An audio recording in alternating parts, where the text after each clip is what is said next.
What is up, my friends? I do apologise. I'm a couple of minutes late. Time got away from me and I forgot that we had said 8 o'clock for tonight's stream earlier on. So I apologise. It's on me tonight. I hope you're all well. Hope you're all having a good weekend. Why wouldn't you be? Arsenal did, well, the usual, which is not get their job done. So Liverpool moving a step closer now to that Premier League title. 4 victories absolutely does it. 11 points to be precise. But of course, we want to get that done as soon as possible. So we're going to talk about that tonight. We're going to speak about Georgi Mamardashvili and his man of the match performance against Real Madrid, including saving a Vinicius Junior penalty. We're going to talk about Pierre and Capier and the price tag for him, a little bit about that Romanian right back that we spoke about previously as well, and of course lots of other interesting bits and pieces. So yeah, hope you're all having a good Saturday. I sat back, watched the Villa and Forest game. Very entertaining game of football. Obviously Villa had those 2 first half goals, but Forest certainly came back at them hard in the second half. And yeah, good. Dave, you got away with it. We love it. Dave was telling me that he was trying to do a bit of an escape act to make sure that he could join us on tonight's stream. You never let us down, Dave, oh my man. I don't know why I'm looking down at you like you're physically down in the bottom part of the screen, Dave, but either way, we are here. Right, let me get through some of your comments. Is he running late? Yes, David, I was, my man. That was totally my fault. Do you know what? I was in shaving my head, and then I was talking to the missus in the kitchen for a minute as she was making the tea for our young lad, and I just got distracted, and then I looked at my watch, or my phone I should say, and it was 1 minute past 8, so I had to jump on. So yeah, apologies, that's on me. But to be fair, I'm usually quite good with my timekeeping. Right, Petter said, hello Craig, from me, I'd like to congratulate all of you Liverpool fans on winning your 2nd Premier League title and 20 English title. Thank you, Petter. Gentlemen as always, sir. Look, I knew Arsenal weren't going to go unbeaten again. I mean, I keep saying it to everybody, but they don't go 2-3 weeks without dropping points. And look, to be fair to Arsenal, if I was in their position, I'd be looking ahead to the game against Real Madrid midweek anyway. They're safely tucked away in the Champions League spots for next season. They're not going to catch us. But the Guard of Honour is going to be nice, isn't it? But, you know, they can, console themselves with Mikel Arteta picking up 1 big trophy this week. He was voted the best looking manager in the Premier League by, I don't know, the Stevie Wonder Association of Football or something. I don't know who was voting him, but there you go. Let me know your thoughts on that. Do you agree, ladies? I know there's a fair few of you in the chat as well. Let me know. Do you agree? Is Mikel Arteta the best looking coach in the English Premier League? I mean, it's an indictment of the Premier League if that's the case. No way he'd be winning that if Kloppo was still there. Our boy, our man. But you know what? Arne's no slouch either. Bald is better. We can't be overlooking the baldness. Right, one more mad thing before we get underway. Did you guys see that there's going to be a Naked Gun reboot with Liam Neeson as Lieutenant Frank Drebin, or his son? Don't know if you guys have seen the clip for it. It actually looks alright, Seth MacFarlane's going to be behind it. Very interesting. When anybody of my age bracket will certainly remember Leslie Nielsen, The Naked Gun series, an incredible group of films. Right, Vinny Jr. misses another penalty, best winger in the world, right? Said Sinister. Yep. Didn't miss it though. Our boy saved it. Our future goalkeeper of some calibre has saved it. Yes, Georgi Mamardashvili, and he also did get man of the match. Shane reckons Amarim. Well, he would be in the mix, right? Amarim's got that kind of cool hipster vibe about him. So we were speaking about this earlier on, Shane, me and Connor. And Amarim came into the equation all right.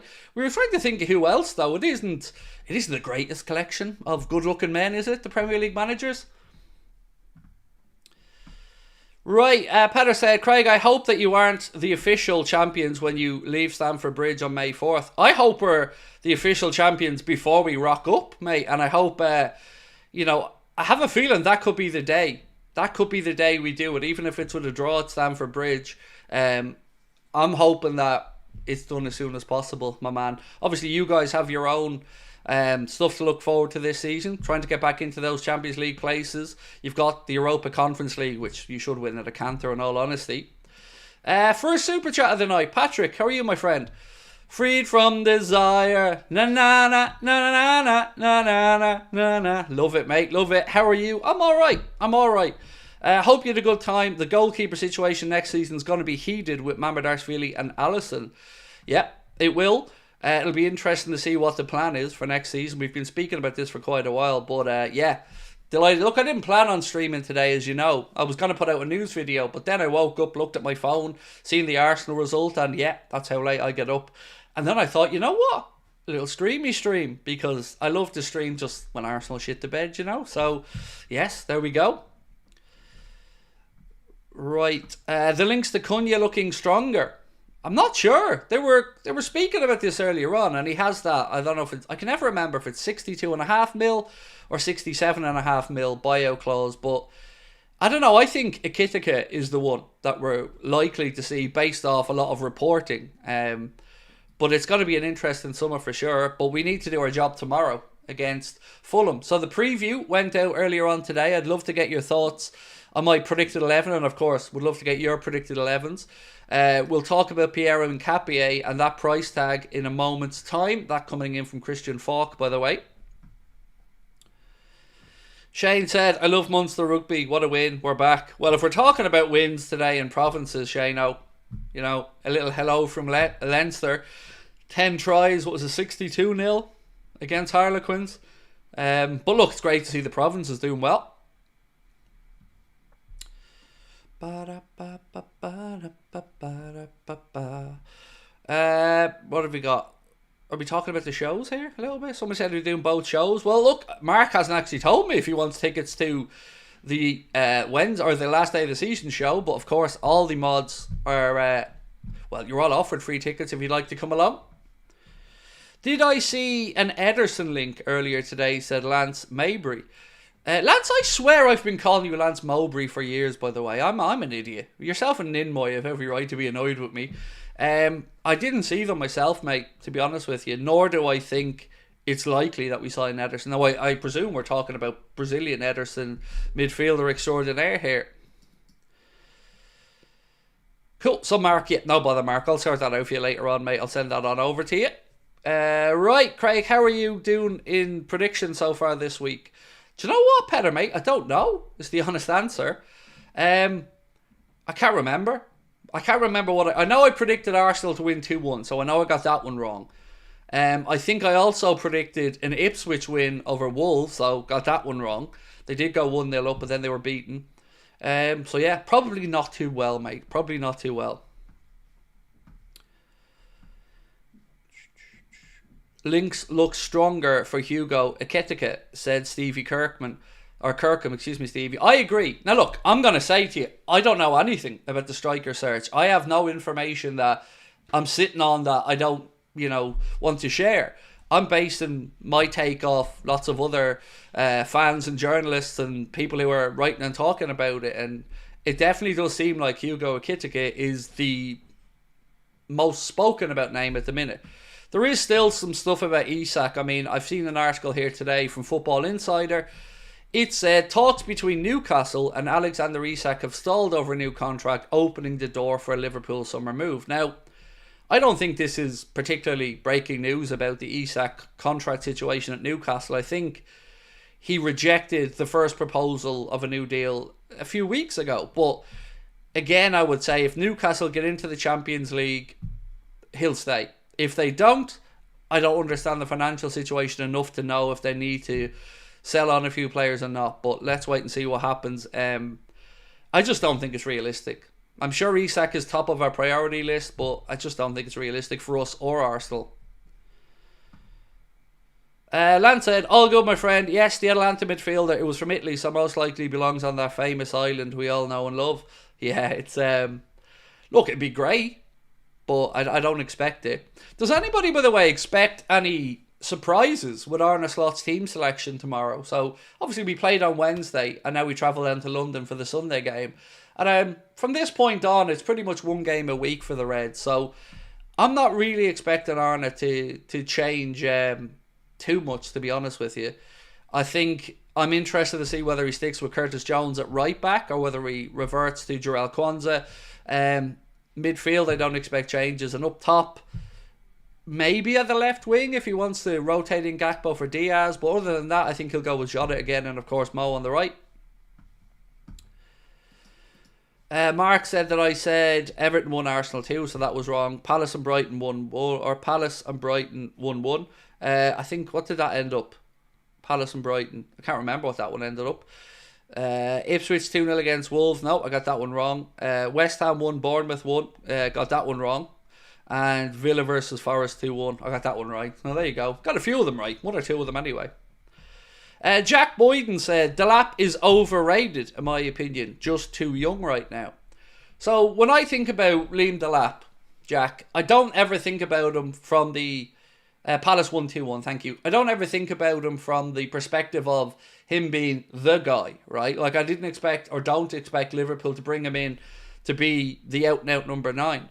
But if we lost 2 forwards this summer and Ipswich are getting relegated, which they are, and he has that release clause, I think he'd be worth a punt around the money being mentioned, about 40 million quid, but not as the Darwin replacement. Maybe if we were to bring him in, if Jota moved on or something. That's the way I always thought about Delap anyway.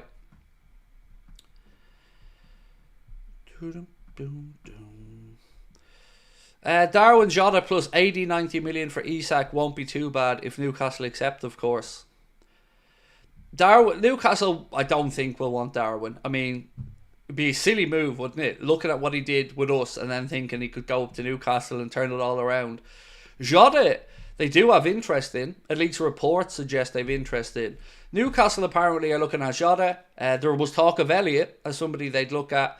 And of course we know that they're interested in Kwanza as well. But I don't think they'll get to a price that Liverpool will agree with on Kwanza. Or even want to sell.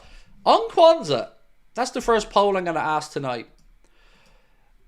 I want to just ask, are you convinced by Jarell Kwanza's quality yet? Because I'm on the fence on this one. So let me just get this up as a poll.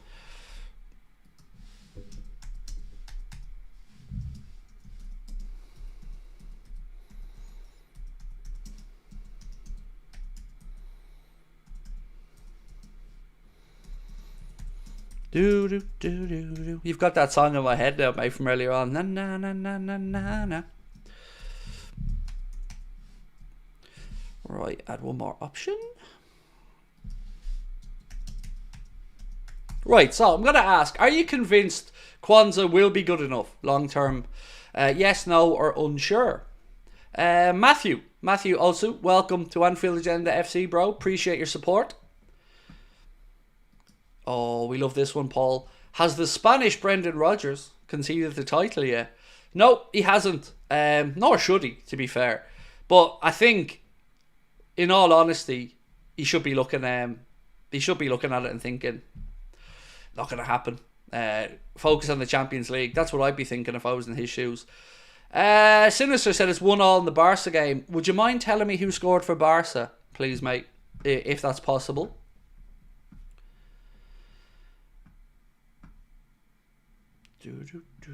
Craig, do you think Slot will play Chiesa tomorrow, even as a sub? Well, look, the sub part I'm not sure about. I think it'll have to depend on.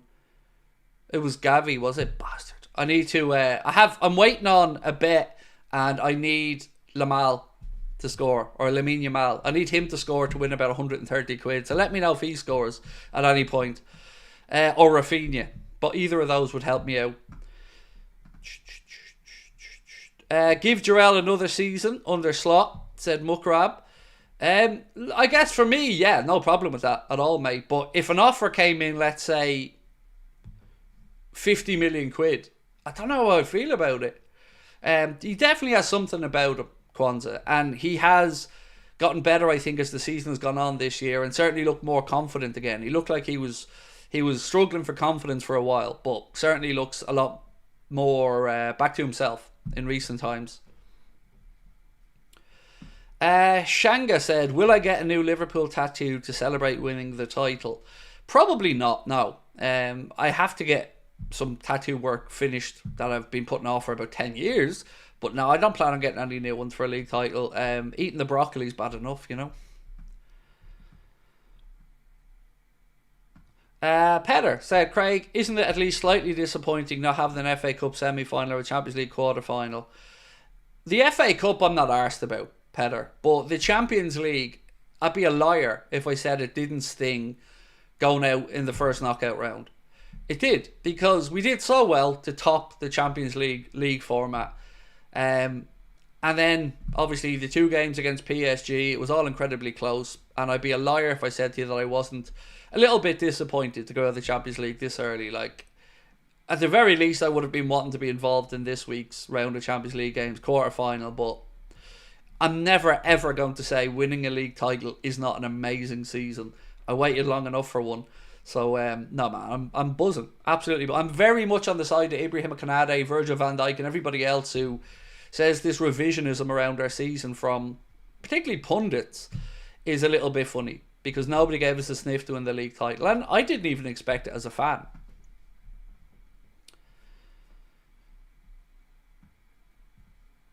Chris said, hope that works out, Craig. Had the winner of the Grand National earlier, so I'm not complaining. Yeah, there was a few people. I don't ever back the old horses, to be honest with you, because I don't know what about them. But I had a few people in the Discord who won a few quid on the Grand National as well. So, look, I always prefer to see the money in your pockets than in the bookie, so well done. Right, let's talk about Pierre and Capier. And thank you for everyone, by the way, who came in with us tonight and is joining us on your Saturday night. I appreciate you. So this piece here from Christian Falk said that Pierre and Capier's price tag for this summer would be £59 million and Liverpool remain interested. Thoughts? 59 million quid. For me, I wouldn't understand paying nearly 10 million quid more for him than Huijsen, if you could get Huijsen. I think 10 million quid difference there, I wouldn't be so sure about. I think in the longer term, Huijsen would be the better defender. Maybe the club feel he isn't achievable. Maybe they think he's going to Madrid. Or maybe Christian Falk here is wrong about Liverpool's interest in Pierre and Capier. But £59 million? That feels high to me. It does feel a bit expensive, Matthew, right? It does. So don't forget, we do have a poll up if you would like to take part in it. And we asked, are you convinced that Jarell Kwanza will be good enough long term at Liverpool? Yes, no, or unsure.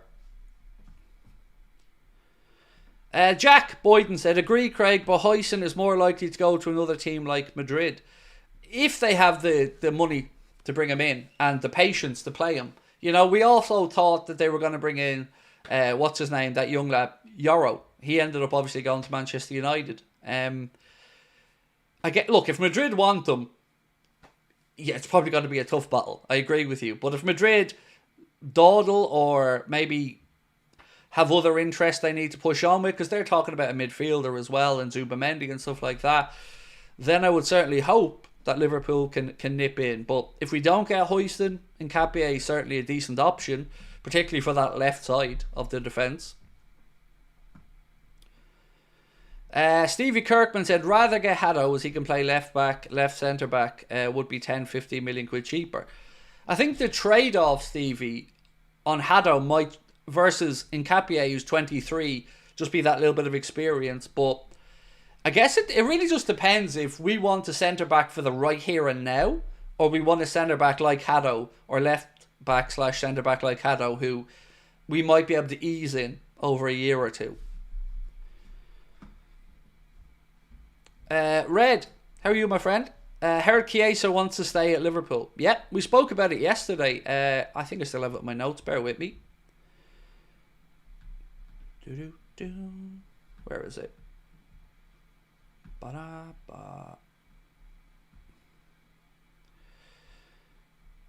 Yeah, this one here. From, again, Christian Falk yesterday said, Federico Chiesa is not looking to leave Liverpool in the summer.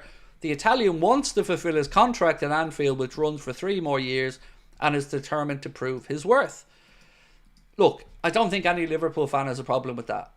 Where we have a frustration, I think, is that Arne Slot seemingly has a different thought process around Chiesa.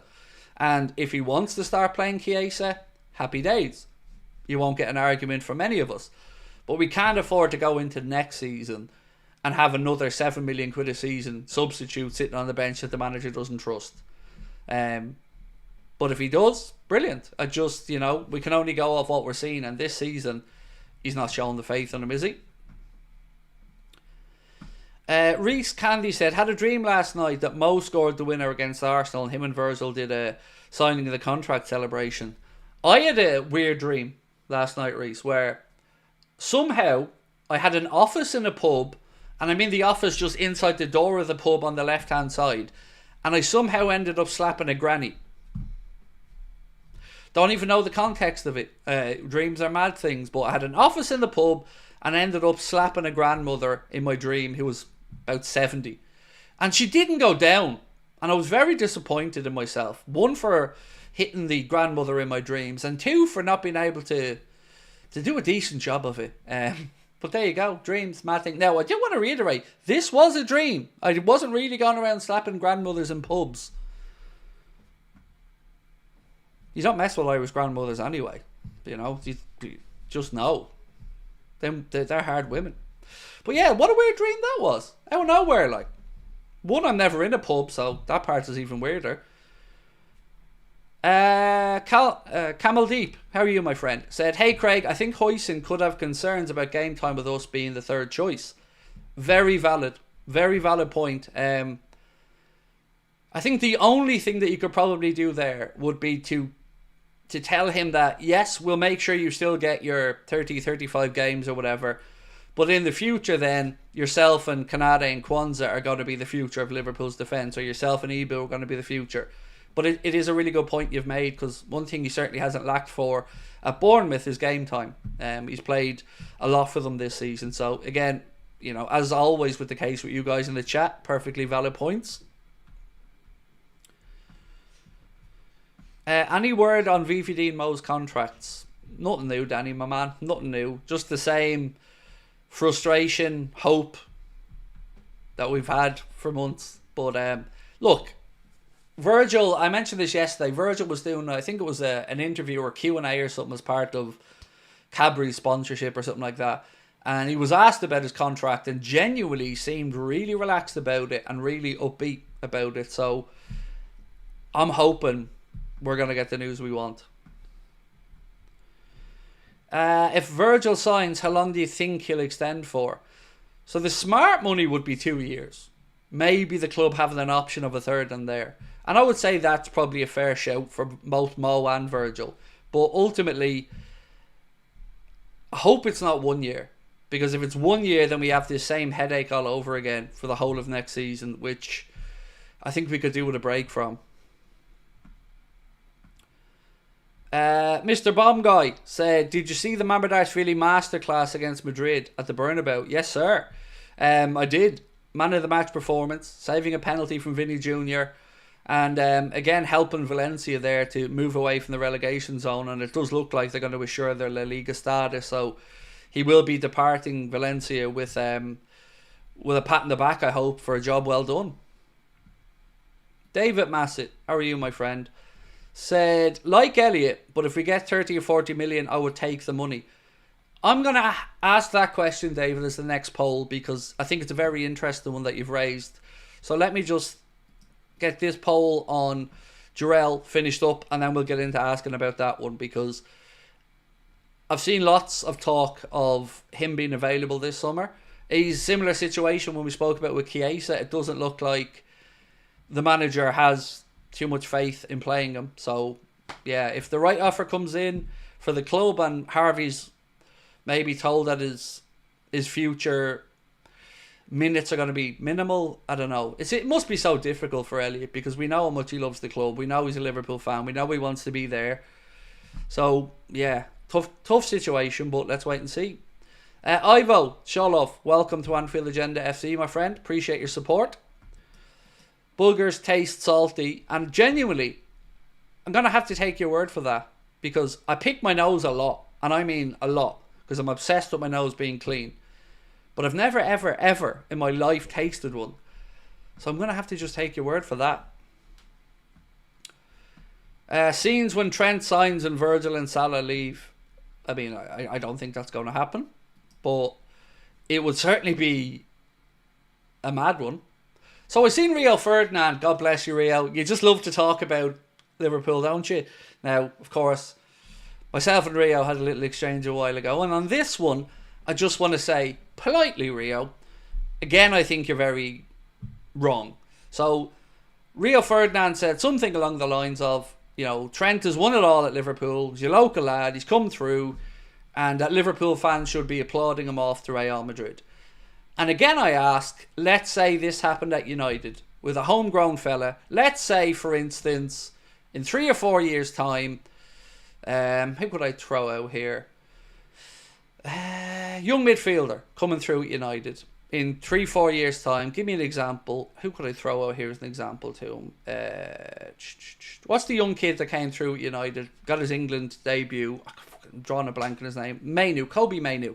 So let's say Kobe Mainoo, over the next 3 or 4 years, does really, really well at Manchester United, and then swans out the door, runs his contract down, and leaves Manchester United for free. Rio, my question to you would be, would you still be telling the Manchester United fans to clap him and say, well done? Now, I know some of the context of his comment is about Trent having won the league and stuff at Liverpool, and that certainly does carry a little bit of weight. But again, I think it's the context of how he's leaving that is what's really riling my fellow fans.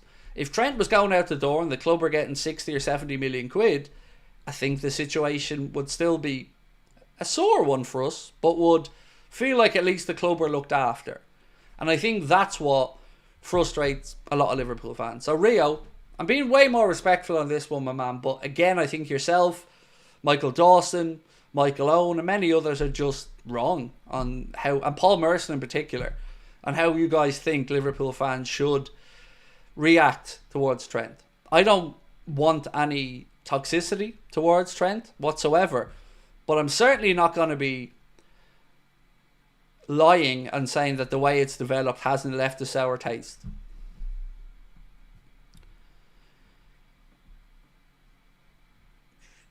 Hey Craig, can you please calm me about our title because I'm so nervous we might bottle it? How? Mate, how are you nervous? Like, here's one for you yesterday that we went through, right? The longest unbeaten streak in the Premier League. So there are some clubs that have 4. And Arsenal's now has gone to 5, I guess, with their draw today. So Arsenal and Palace have 4. Liverpool are on an unbeaten streak, mate, of 26 games, having lost 1 game all season. Arsenal drew again today, so dropped more points. Yes, technically they've closed the gap, but we can increase the gap with a win tomorrow to 14. And we know that even if we only draw at Fulham tomorrow, we haven't lost any ground in this title race. So it's a done deal, bro. You can enjoy the remainder of the season and don't be worrying about any wobbles around. It isn't going to happen. We're going to get the job done. Stevie boy, how are you, sir? All the way over in Australia. I hope life is treating you well. What purpose does it serve for Chiesa being at the club next season when Slot doesn't rate him? Same goes for Elliott. None. You know me, mate. I always give you an honest, blunt answer. And if the manager doesn't rate players and want them there, none. Because he won't put the trust in them. So I guess the only counterpoint that you could make here is, do you pull a Jordan Henderson? And do you pull an Endo? And by that I mean, back yourself that you'll change the manager's mind. So that's the only, I guess, saving grace to think about here. But I agree with you. As difficult as it is, if a manager clearly doesn't rate or want somebody, we need to address that situation and not waste squad places and money. So yeah, as difficult as it is, I do agree with you. Will said, hi Craig, off subject, I just wanted to say I love the channel. Oh mate, it's so timely, Will, because I'm having a bit of a crisis of conscience at the minute about the future of the channel and about, not about me leaving or anything like that. I don't mean that, I'm not. I mean, I'm just wondering, like, I always get nervous and I hope people don't get bored of us or anything like that. So firstly, thank you, Will, because I needed a little virtual hug today. I watch it every day. I'm not always here for the live chat, but catch up every single day without fail. Huge respect and support. Take care, man. That's lovely, Will. Thank you. And as part of my day as well, even today, Will, it's supposed to be my day off live content, but as soon as I seen the Arsenal result, I wanted to come on and chat with everybody about it because I was hyped and I was hoping everybody else was feeling the same way. But man, that's lovely, Will. I appreciate you. Thank you. Michael said, camping nervous at the moment, but I've got butterflies about winning, so I'm excited for the big party. Can't wait. Yeah, look, it'll be so lovely to see the city really get to celebrate, because we know the COVID era, when we won the title, the club couldn't do what they would have wanted to do. The fans couldn't do what they would have wanted to do. The players couldn't do what they would have wanted to do. This one's going to be special. It's going to be special. We know Kloppo will be in the city somewhere as well. And I can't wait to see what the reception's going to be for these lads for what is another incredible achievement. Craig, should Trent have done it like KDB? Honesty is all I wanted from the Trent situation. You know, if he knows he's off, then come out and say he's off. That's all I wanted as a fan. And again, though, De Bruyne isn't a local fella, and that's what makes the Trent situation hurt for so many Scousers. Jack said never, Craig, never get bored. Appreciate that, thank you. I'm always so paranoid about the future and the channel, and of people getting fed up or people not liking the mix of personal stuff with football stuff. I'm always second guessing myself. Rafa said, I worry that not playing the likes of Elliott and Chiesa will be his downfall if we don't do well next season, if the players are there. Again, I think it's a very understandable concern. I've just got a couple more super chats to get through, then we'll end the poll and we'll go to the next one about Harvey Elliott. Craig, the award from Arteta should go to you. I agree.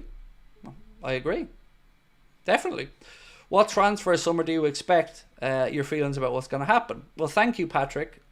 I expect a left back. I expect the centre forward to be changed. I expect a right back if Trent goes.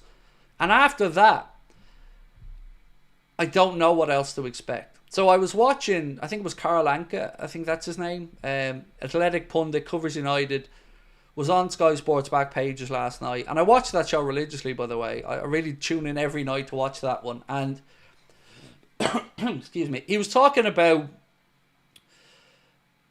the fact that no club, really, no top club ever goes out and brings in 6 first team guaranteed starters. And I was thinking about what Carl said, and I agree. So I expect 3 starters and then some beefed up backups / replacements, if you get me. So what I expect is the left back, the right back, centre forward, and then to see what happens with other positions. Maybe it's a case of moving somebody out, bringing somebody in. You know, I still want the centre back as well, because I don't think we've adequately replaced Matip, and we don't know what Gomez's future is going to be.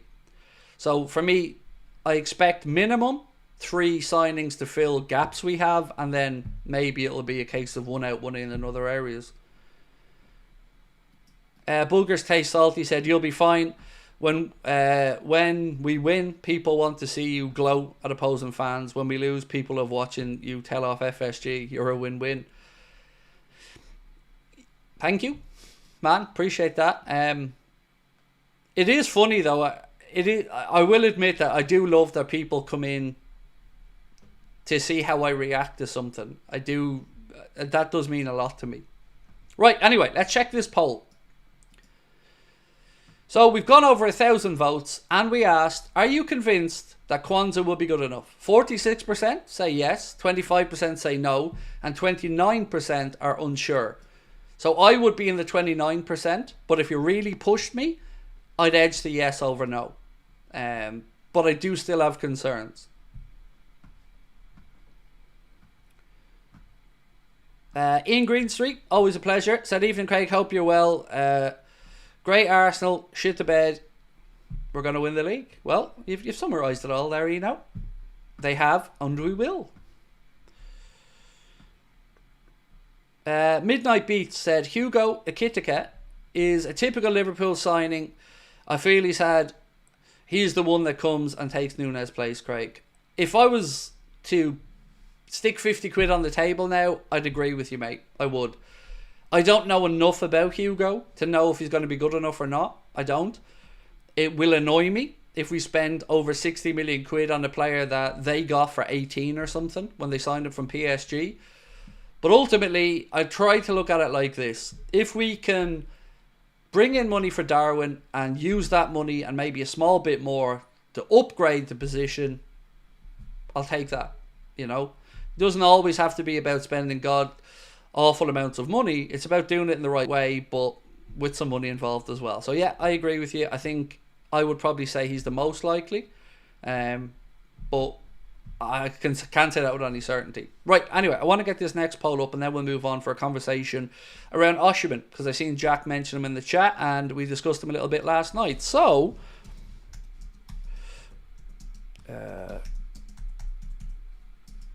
right.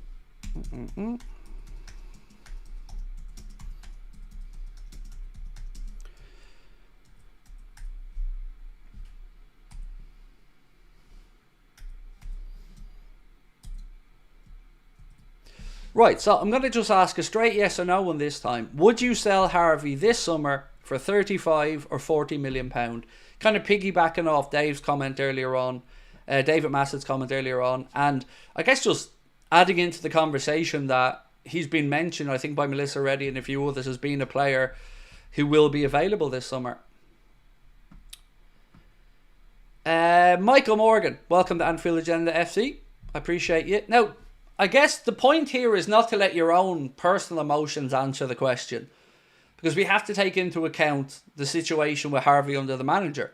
This isn't a do you like Harvey Elliott or not question, because I think most of us like Harvey Elliott. I certainly like Harvey Elliott, but we need to look at it from, if the manager isn't trusting him, do we want to go through the next season looking at a bench and knowing that there's 2 or 3 players there that probably aren't going to get brought on to make a difference in a game where we need something changed? I don't know.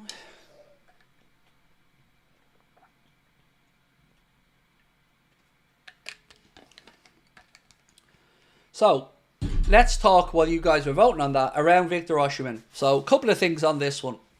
Fabrizio Romano yesterday said that Napoli are keen to move him quickly and the Premier League clubs are interested. There was another report then, I think I still have it here, 1 second, from Sky Sports, or Sky Sports journalist, saying Victor Osimhen is a player Liverpool have admired for some time.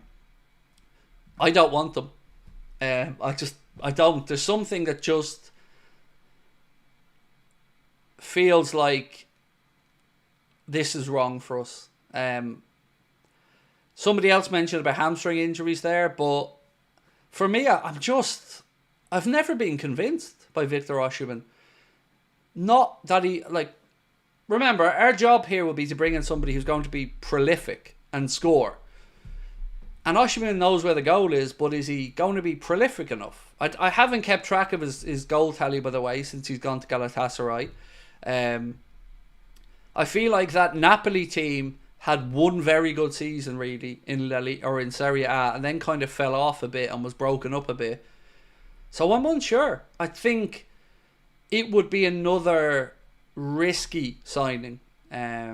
Right up there, if you were to sign the likes of Gyökeres or somebody like that, I feel it would be a risk, and we've taken the risk already with Darwin.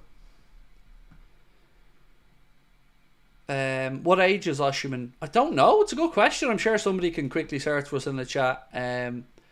George, always lovely to see you, my friend, said, "Hey Craig, hope you're doing well. In my opinion, I would 100% take Ekitike. I've been watching the Bundesliga for over a year now. Started watching Frankfurt too. Look, Frankfurt have got some good players. They're also interested in Endo, so keep an eye on that one. But look, people who've watched them more than me would say yes, he's good enough. So I'll take all of your opinions on that one.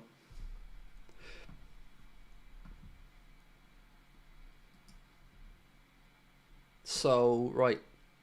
David said, had £10 each way in the winner of the National. Nice. Well in, mate.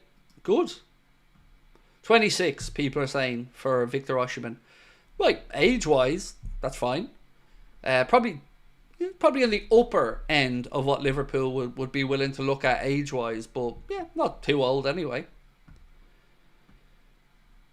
Carl, member with us for 44 months. How are we? And getting married as well on New Year's Day, Carl, if I remember correctly. I go on holiday when Spurs game is on, but should arrive at our hotel an hour before the game, so really praying for no delays. I'm hoping we win the title before. I'm hoping we win a card at the earliest possible opportunity. We've got 11 points to get now. So if we win tomorrow, we only need 8 points from our remaining 7 games. Does that make you feel a bit better? Like, not saying if we don't win tomorrow, we should panic, but if we do win tomorrow, and then we'd have, 6 games left, is it, after tomorrow? How many games we played now in the Prem? Where's the league table there? 30, 31. So we'd have 7 games to go and we need 8 points. I mean, come on now. There's no way we're not going to get those points. Even the draw tomorrow won't be the end of the world, because as I mentioned earlier, we won't have lost any ground with the Arsenal situation. He's 26, 27 in December, said Hayden and Mark, thank you guys. Rafa said, yep, don't want him. I've never been convinced by him. I'd much rather a Hugo. Do you know what? I'd even go as far as to say I'd prefer taking a punt on Cunha over Osimhen. He's got 28 goals compared to 24 for Isak, said Jack. It's plenty of goals. Now, it is in a lower standard of league, but it's plenty of goals. Midnight Beat said, are you afraid that Ekitike is going to be Nunes 2.0? Nope, I'm not. He's played in higher quality leagues. So Darwin, we did it after one good season with Benfica and good performance against us. So I feel like if we took a punt on somebody like Gyökeres coming from the Portuguese Premier Division or Premier League, then I'd feel more concerned again. I think my own ignorance on Hugo is what makes me a bit nervous about it. But ultimately, so many people are saying that he's going to be that guy. You know, they can't all be wrong. Oh, you getting married New Year's Eve, Carl? Swear you said it was New Year's Day, man. No? New Year's Eve. There you go. Sorry. I knew it was in and around that, but what a lovely day it's going to be for yourself and Julie. I know how hard you've both worked to build up your business as well. Peter said, Craig, you predicted Brentford 1, Chelsea 2, which I agree with. Who'll score, though, for Brentford and Chelsea? I'm always going to say Mbeumo for Brentford. For Chelsea, I think I'm going to say the two you're probably thinking I'm most likely to say. So I'm going to say Cole Palmer and Palmer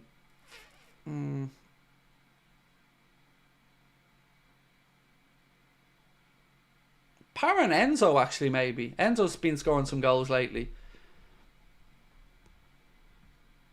Where am I in FPL?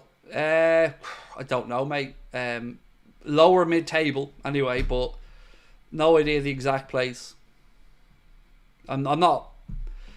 I'd love to sit here and say I don't take FPL seriously. I take it pretty seriously, but just I'm very stubborn. What's your team name? It used to be Inter Your Ma. I'm not even joking, but I think it's called 7-0 Forever this season.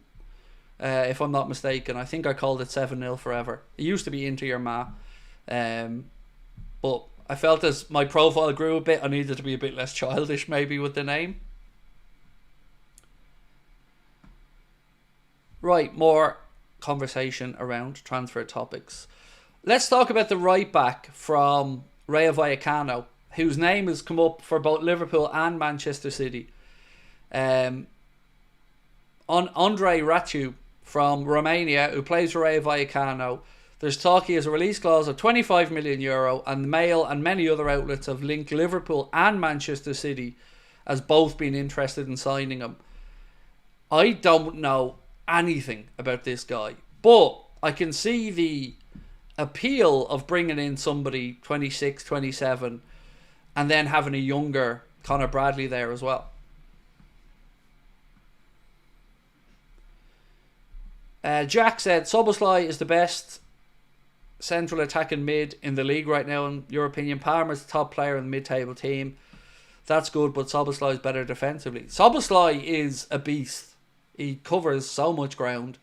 And I think our midfield three is the best unit of a midfield in the Premier League. I wouldn't swap them. I love all three of them.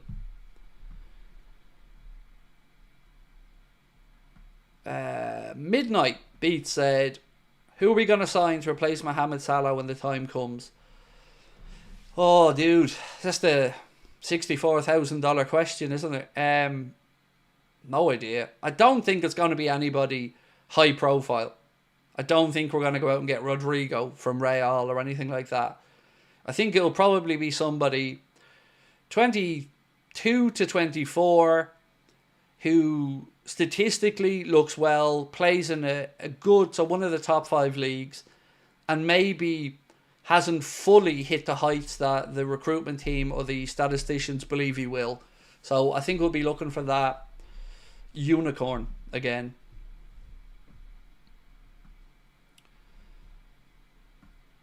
Jones, next Liverpool captain, who agrees? Not for me, Colin. No, I would.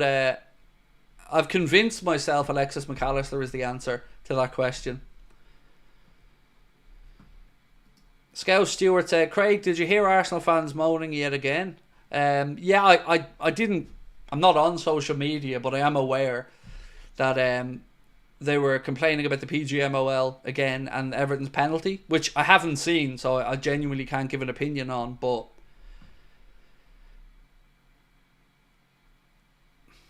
they are particularly prone to not looking within. Now, I'm not saying they haven't had some shitty decisions. I think every team in the Premier League has had some of those terrible decisions, but I've not seen Arsenal lose a game and say well done to their opponents and just congratulate them for being the better team. I can't remember seeing that at all.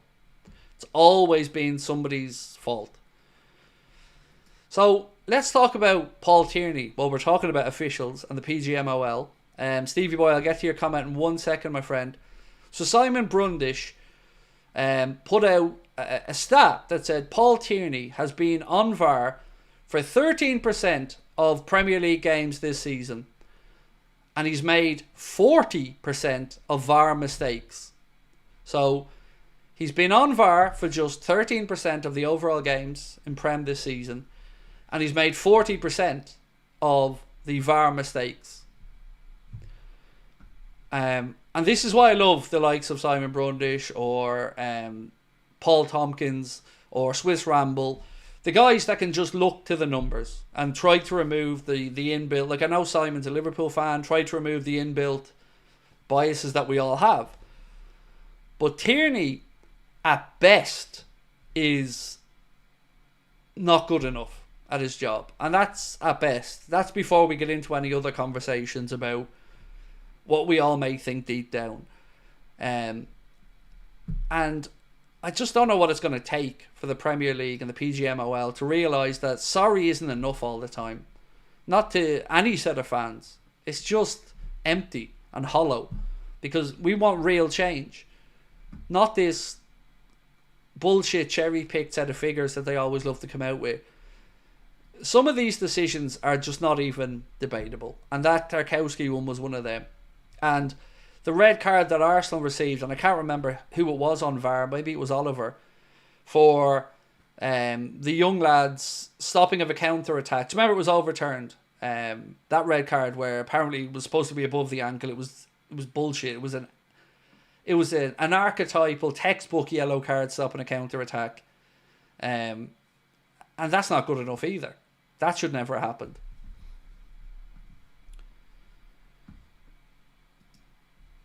Right, Stevie Boy said, as champions of England and manager for getting it done in his first season is great, but what are we waiting for in the contract situation?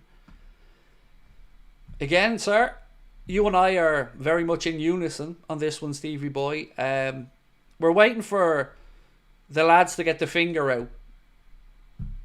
That's the only thing I can answer you with, mate, because nothing is going to change between now and the end of the season. No sudden fall off, no sudden burst of form. It doesn't make any sense to me. I think we've seen enough of this season. We've seen enough of Mo and Virgil to know that they are still playing at a high level and that they deserve the trust for the next year or two. Angie, always lovely to see you, my friend. I hope you're having a nice weekend. Said, Craig, in the Mirror news today, it said FSG do not want to offer Mo or VVD a contract because of their ages. We cannot afford to let them both go. I have absolutely no doubt in my mind that that's probably right.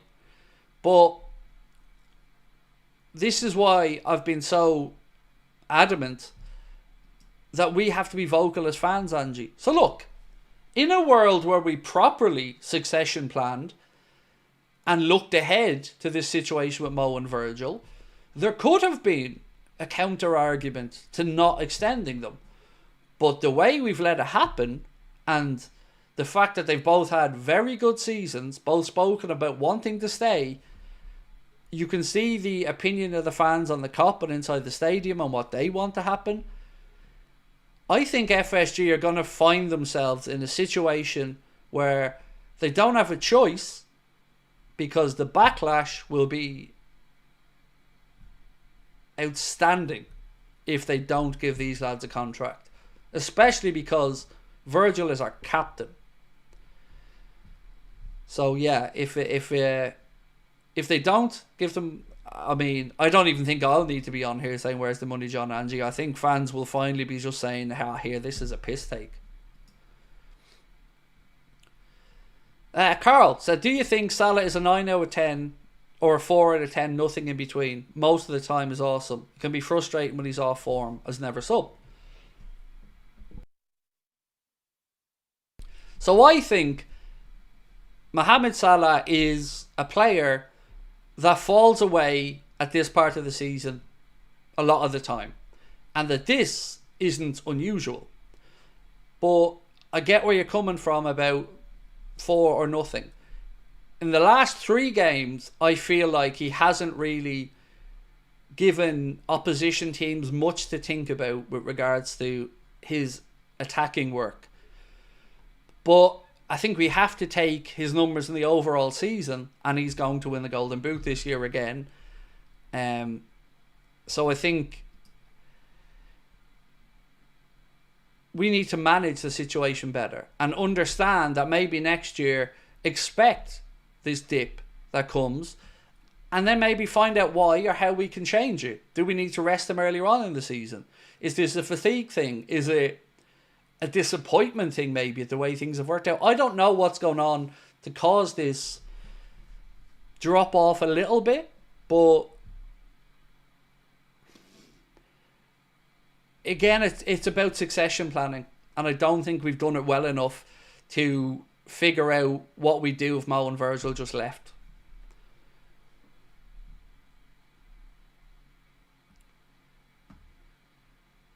What was it like being a Liverpool fan in the 21-22 season, even though you only won the 2 domestic cups?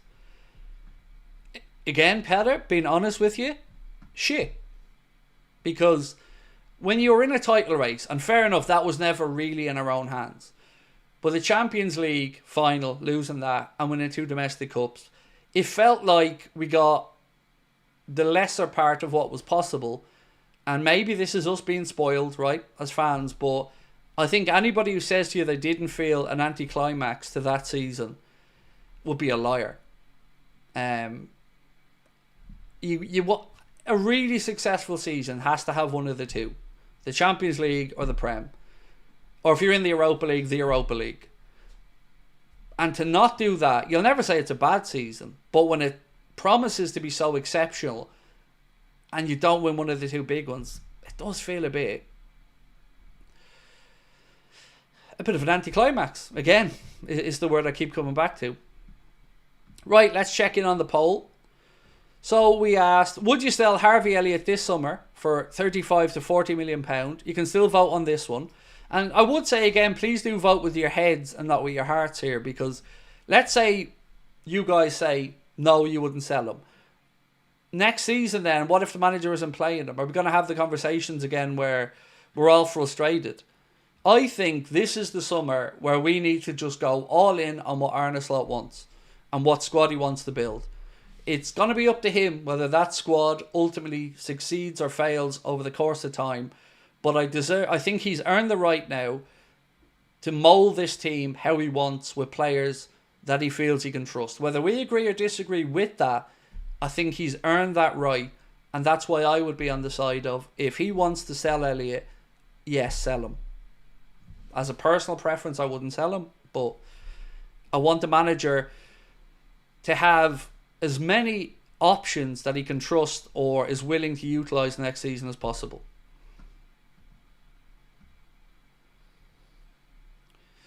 Alistair said he's overplayed. Well, look, if we're being honest about Alistair, we've been fortunate with Mo this season. So I think 2 of the early international breaks, he only played 1 game in one of them and he wasn't called up for the next one. So we've been lucky in that regard. Egypt have helped us out there. I think it was it Mauritania or one of the games they were away in. They weren't called up, or he was allowed to pull out of it. So we've been lucky this season in that regard. But one thing you will always say about Mo is very rarely injured. Very, very rarely injured. Would you trade the 2 cups for 1 big one? Yes, 100%. I can't speak for everybody else, but I would trade the 2 domestic cups for a league title or a Champions League in a heartbeat. Carol said, losing the FA Cup final to Wimbledon and Manchester United as a kid hurt, and losing the league to Arsenal in '89 hurts a lot. But Liverpool, there were no excuses, not like Arsenal now. That 1996 FA Cup final, I still don't know how Cantona's shot got through all those bodies. I'll never understand it. Monkstown Glass, thank you as always, my friend. Appreciate you. Where would we be without his goals? 6th, something like that, probably. Paul. Matt Denny said, I thought we were supposed to be a clever club. It would be very hard to find a player as talented as Elliott for 40 million. Again, though, it just comes down to the manager.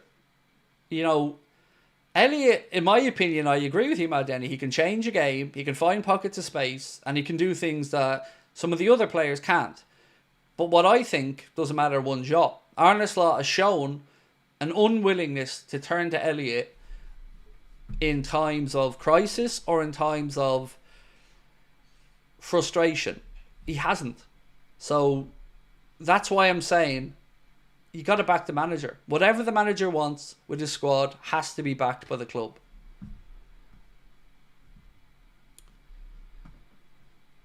What was the best season? Well, you've done Anfield Agenda.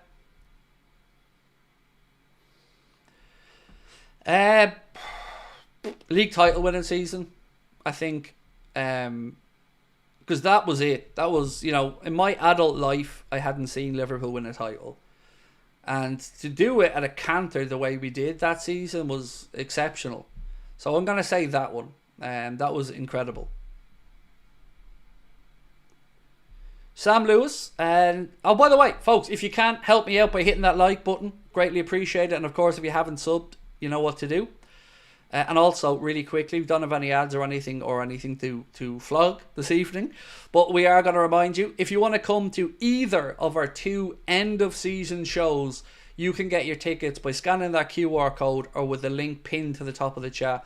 The one on the left is going to be our title celebration party, the last day of the season at the Hot Water Comedy Club. They're going to be screening the game. They're going to have lots of fun activities on that day. And then we'll have the Anfield Agenda live show that night as well. So if you want to come to that, scan the QR code. And then on Wednesday, 3 days later, we've got the Anfield Agenda end of season party / reunion show with myself, Connor, Chris, Steve and Jack, all together for one night only. Tickets are priced at just £20 and you can get your tickets again with the link in the description, and they are both all ages events. And you know the way I keep saying for just £20? I know £20 is £20, but I've looked at what others are charging in our world, and we're less than everybody. So we always try to make the tickets as cheap as we can, because it's not about money doing these shows. It's about meeting you guys and enjoying the experience. And there's a couple of differences as well between the 2 shows. On the Wednesday, my wife and daughter are going to be there as well, so you get to meet Sabrina and my daughter. And on the other one, it's just me and Connor, and it'll be a solo show for me on stage for the last game of the season. The other one, there'll be the 5 of us. Losing the FA Cup in 71. The winner scored by Charlie George, said Ian. Well, I don't remember that one, Ian. I wasn't born. I was 10 years away from being born. Winning this league, all I wanted since 91. So upset for the fans I couldn't celebrate in the stadium, said Rafa. This is special and massive. That's what she said. And with the right players coming, I reckon 2 more incoming. The big thing for me, Rafa, as a fan, is that I want to feel that we go into next season with a real chance to defend the Premier League title. A genuine chance to do it. Because that would be incredible. If you imagine going back to back, like not winning league titles for 30 years, then having the one in the COVID era we couldn't celebrate, going back to back and boiling Arsenal piss would be amazing. Is your daughter as scary as Sabrina? Well, she's bigger. Think of my daughter as a mini me, Dave. She's got my temperament, my sense of humour, she's me. Lucas would be mini Sabrina. My daughter would be mini me.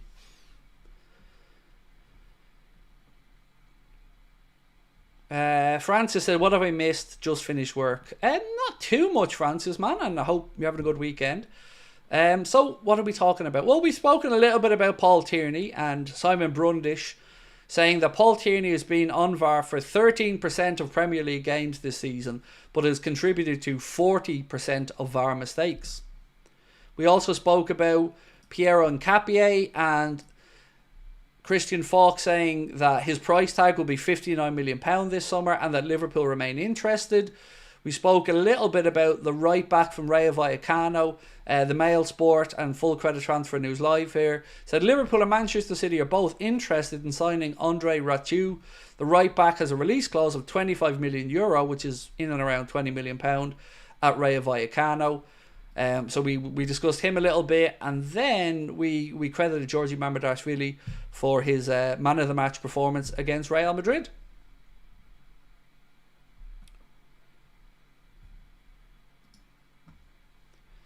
The real Johnny Sins said, can't stand Arsenal, I pray Real humble them. So I used to have no problem with Arsenal. But this last 2 years in particular, mate, I have really grown to dislike a lot of online Arsenal fans. Now obviously Lee Gunnar is the exception. Lee Gunnar is a top lad, a realistic fella, and just great crack and good fun. But outside of that, I would have to say they are the most, strangely entitled group of fans for ones that have had very little success in the last 15, 20 years and never won a European Cup. So, like yourself, I'm expecting them to be humbled by Real Madrid. But I gotta be honest, I also don't really like Real Madrid. And deep down, and I'd be interested to see if you guys think the same about this, once we go out of the Champions League, I want the English clubs in it to do well, unless their names are Manchester, either or. Everton are never in there, so I don't have to worry about them. But Villa, as an example, I'd love Villa to go and win the Champions League this year. I think it'd be great. And 3 years ago, I would have said the same about Arsenal. But I just can't be arsed with some of the crap that they've thrown around this season. But look, I will say this. If Arsenal find a way to win the Champions League, then nobody will say they did it the easy way. They would have come through some very difficult ties, and I will certainly congratulate them, but I'd rather Villa do it. I would.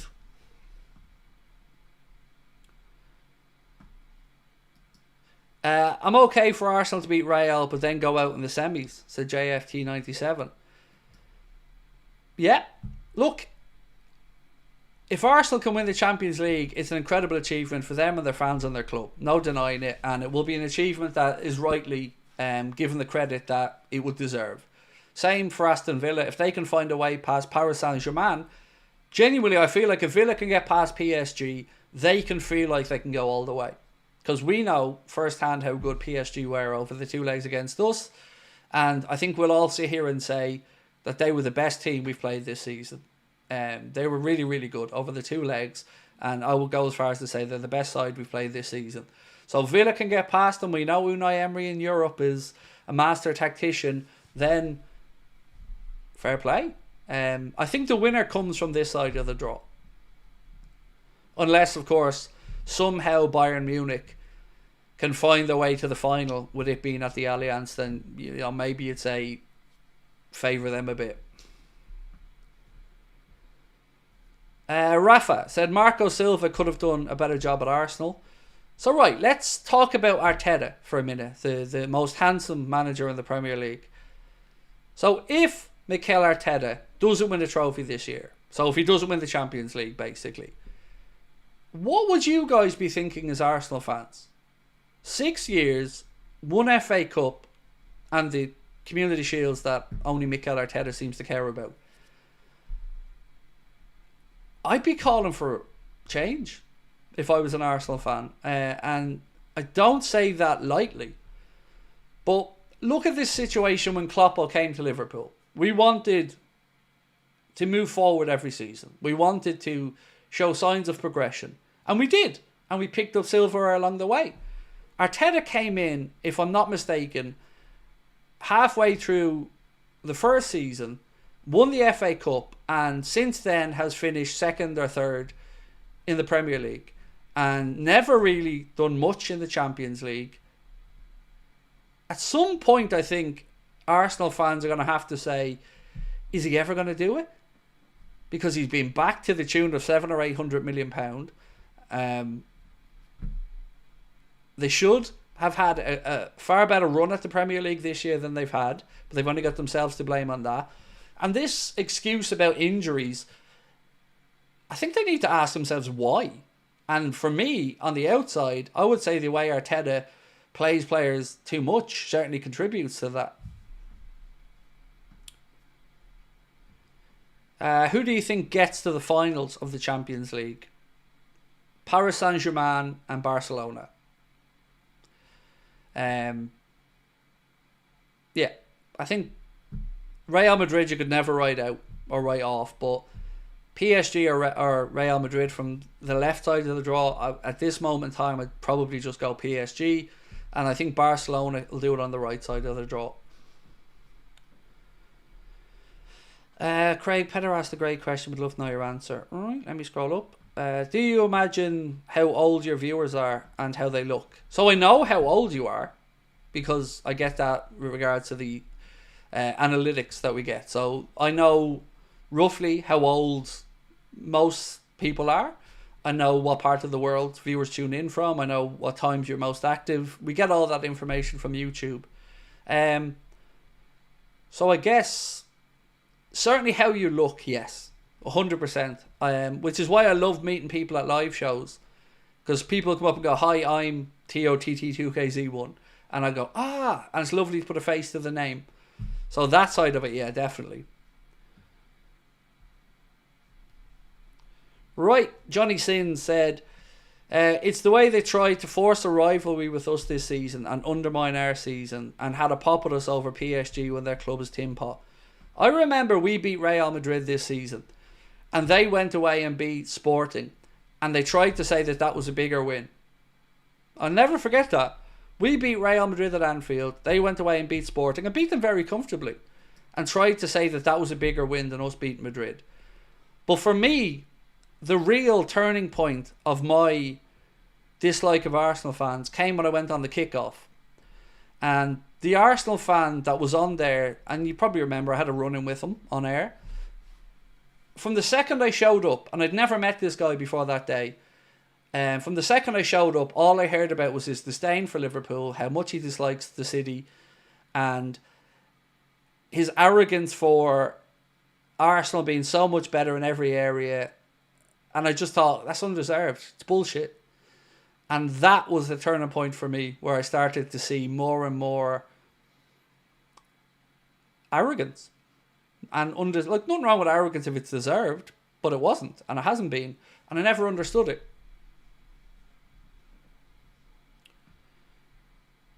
So you just ignore some questions. No, I answer every single comment, Steve, from every single person in the chat. Yeah, because that's possible. Because every stream wouldn't be about 18 hours long then. How about just say, I want some attention. Give me some attention. Nothing pisses me off more than cry arses moaning that I don't see a comment.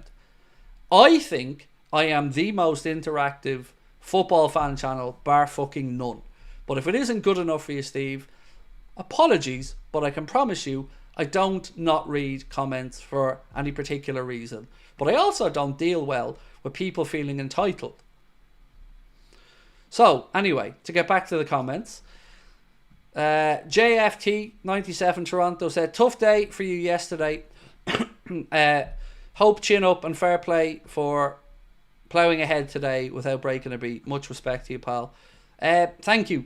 It was a shitty day yesterday, but you know, you sleep on these things and you wake up and you say to yourself, right, best foot forward, we go again. And I know when I come on here I'm going to have the support of people. I'm going to feel happier about life. But yeah, man, it was a tough day, but it is what it is. You know, I'm healthy, I'm alive, I'm here, and I still have a chance to plough on.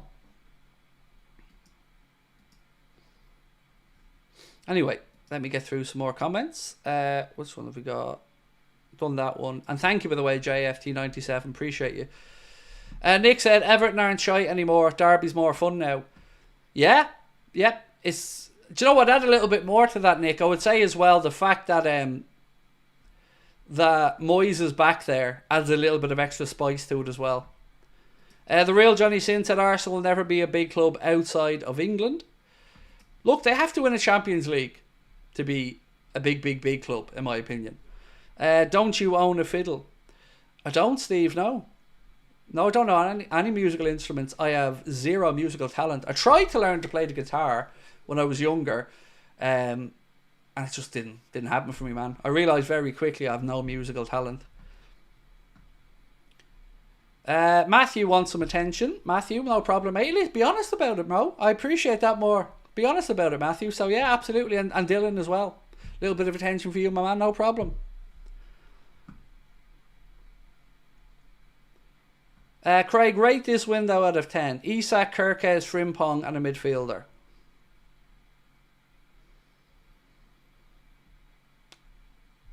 I mean, pretty fucking good, Sam. 8.5. Obviously, I need to know who the midfielder is, and I'd rather trade the midfielder for a centre back. But Isak would be number one target. Frimpong, I think, is a realistic and understandable one, albeit I would prefer someone like Livramento. Kirkes, right there, I think is most people's number one choice. And the midfielder, well, again, as I said, it would depend on who it is. But that would be a window that I certainly wouldn't be on here crying about.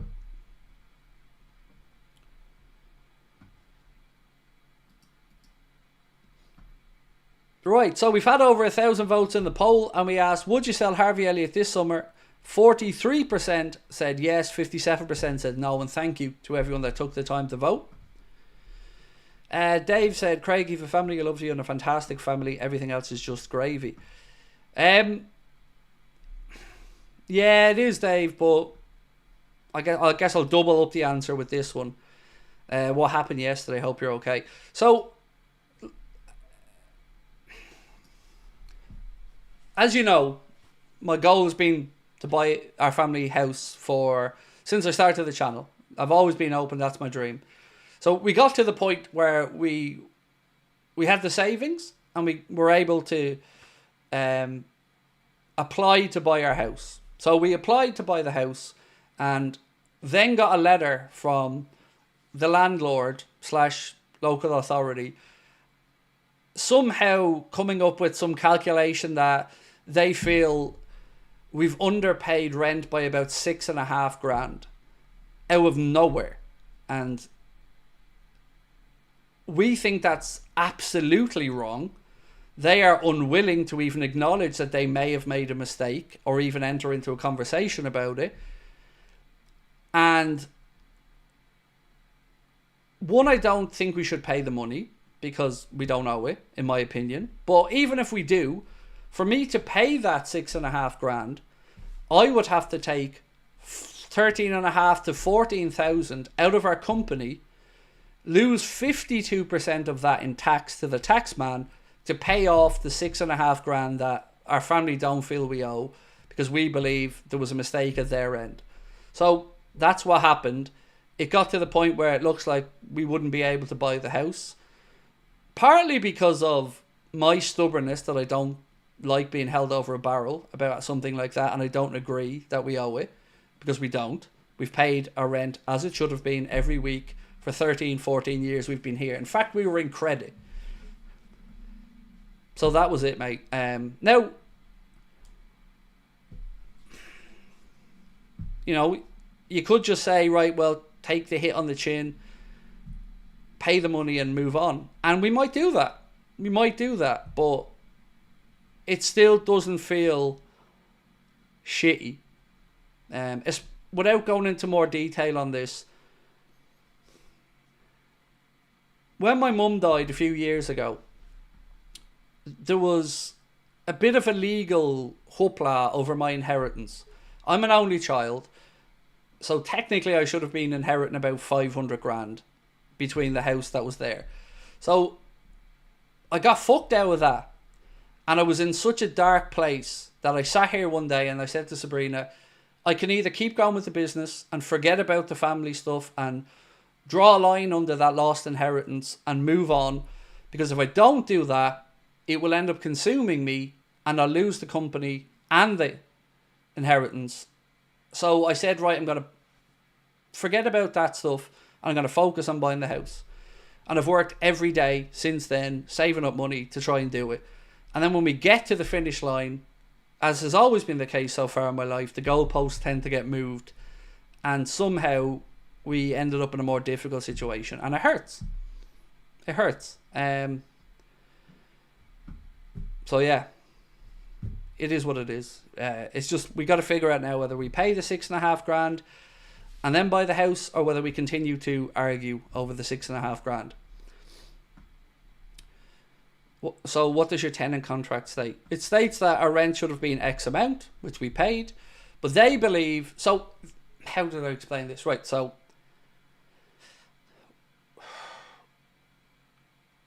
there was lost paperwork, is the easiest way to explain this, about my earnings and the company that they claimed that they never received, even though they acknowledged that they received.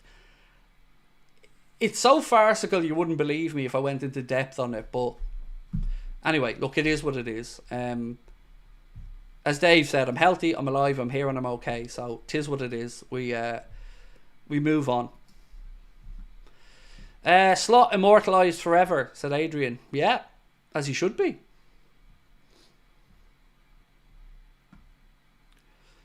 Can you get proof from them? The answer we got from them, and I kid you not, when we asked this, was we don't keep a record of the letters that we send back out to people with their adjusted rent.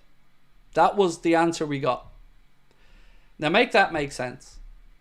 So rather than talking to us and trying to figure out a path forward, all we got was that, oh, our phone lines aren't working for 2 days, and then emails from somebody to the reception, because they wouldn't even talk to us directly, to say the situation's been explained to them, they pay it or they don't buy the house.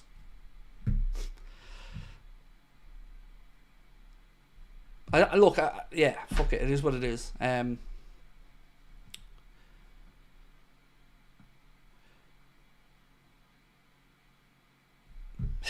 Yeah, look, whatever, it is what it is. People have bigger problems than me to deal with, so I only answered it because somebody asked me about it. Anywho, let's carry on with the footy talk. Michael said, Craig, how long will it take if I order a couple of items from your website? How long would it take? So on this, Michael, I'm glad you asked that question. We have been in very angry conversation with Spring, the company who deal with all the merchandise for the channel and a lot of YouTubers, because it's built in automatically to YouTube. It makes it very easy to put in the stuff. Some people have got their hoodies quickly. But as an example, we ordered one in February for Brian, LFC USA, paid for priority shipping, and it still hasn't even been printed. And their excuse is that they had a busy January and that they're playing catch up still. And I just don't think that that's acceptable when people spend their money. So we're arguing behind the scenes with them to get their finger out. Because, again, anything that has our brand or name on it, I want to be of the highest caliber, and I want people to be treated respectfully and fairly. And they're being less than helpful, shall we say. So yeah, some people get them quickly and others seems to be taking a while. That's the honest answer, my man. And that even counts for us, by the way, when we're trying to get our own stuff.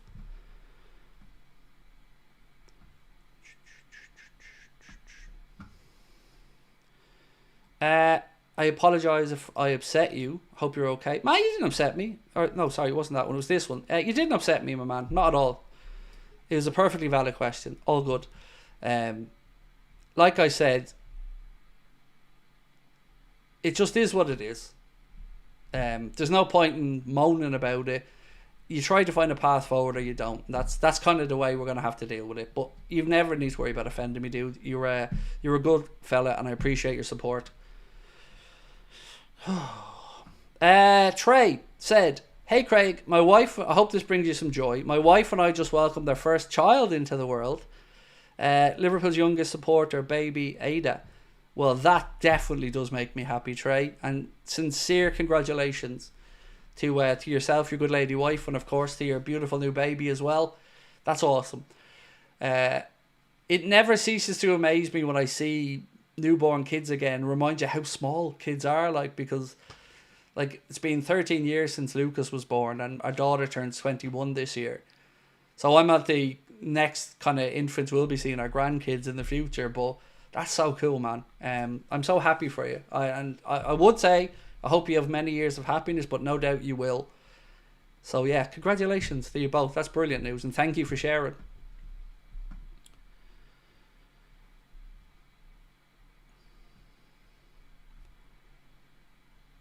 That is honestly awesome. Carl said, "Still have my Anfield Agenda original t-shirt and cups. Love them." Boom. Love that. Thank you, mate. And by the way, if anybody does ever want to have a look or anything, just search AnfieldAgendaShop.com. AnfieldAgendaShop.com. You'll see it all up on there. Right, Sam said, "Craig, if Arsenal PSG get Isak and we get Delap as their starting striker, would you be outraged?" Yes, I would. And I don't think I'd be on my own there, Sam. I don't think either of us get Isak, to be honest with you. If he goes to PSG, I probably wouldn't feel as bad about it as I would if he went to Arsenal. But Delap, I have no problem with as an option, but I don't think he can be the guy. I just don't think he's ready to be the guy.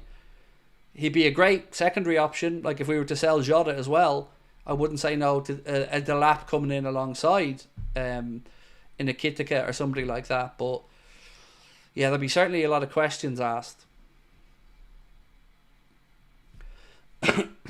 What type of granddad do you think you'll be? A shithouse. I'll be the granddad who fills the kid full of sugar, teaches it the swear words, and sends it back to mommy and daddy. That will be me, 100%. I will be exactly the type of granddad you think I'm going to be. Soon as the baby's out, male, female, doesn't matter. Liverpool kit, day one. Adidas booties, day one. And then as soon as they can start to speak, I start teaching them the appropriate swear words. Is Bradley fit for tomorrow? I don't know. He trained, so he could be in the squad. I really don't think we're going to see him starting, but maybe in the squad. And if he doesn't, 100% will be ready for next week. Steve said correct. It's the right thing to do. It's the right thing to do. Look, I'm very lucky. Obviously, my dad wasn't around when either of our kids were born. My mum was never really a huge part of our grandkids' lives. of my kids' lives, sorry. But Sabrina's folks have been absolutely incredible grandparents to both of our kids, and incredible support and help to myself and Sabrina as well. God, I don't know where we'd have been without them.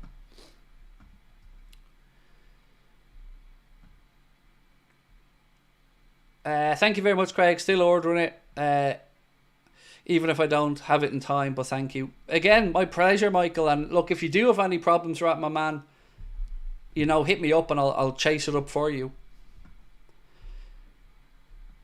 Mark said, Mark, you said I'm expecting Bradley on the bench, and I swear to God, buddy, I read that as I'm expecting a baby. And I just thought, jeez, Mark, you kept that quiet. But Bradley on the bench makes far more sense.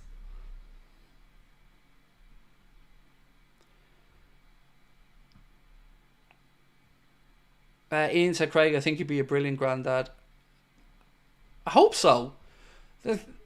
I'd be a liar if I said I'm not looking forward to that part of my life, Ian, because you know you get to do the fun stuff at that point, and then let Mammy and Daddy deal with the other stuff. Mark Bell said Delap isn't good enough for Liverpool. I don't think he's good enough to be the number 9 straight away, but I do think he would be an acceptable £40 million signing to rotate in and develop, because I do think the kid has something about him, and obviously comes from a footballing family as well.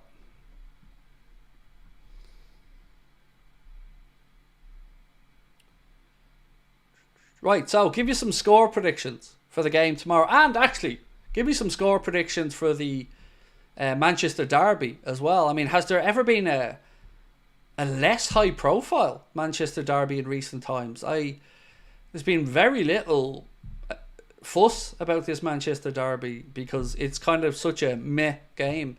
United's focus needs to be on the Europa League, and trying to win that and get into the Champions League. City's focus obviously is maintaining a place in the Champions League and then trying to win the FA Cup. But I'm not seeing much fuss about it. Matthew's going 3-1 to Liverpool. Mark's going 2-2 in the Manchester derby and 4-0 to us. Wow. Well, looking back over our history against Fulham, they've all been close in recent years, either 2-1s or draws, so or 1 goal wins or draws. So I'm thinking 3-1 is me being optimistic, but you know, even tomorrow if we ended up with a draw from Craven Cottage with the weekend that's in it and the way Arsenal's result went, you know, it wouldn't be the worst thing in the world. Rafa said, I think after Arsenal drew it'll be 2-2. Paul Vowell said Fulham 1, Liverpool 2, United 1, City 2.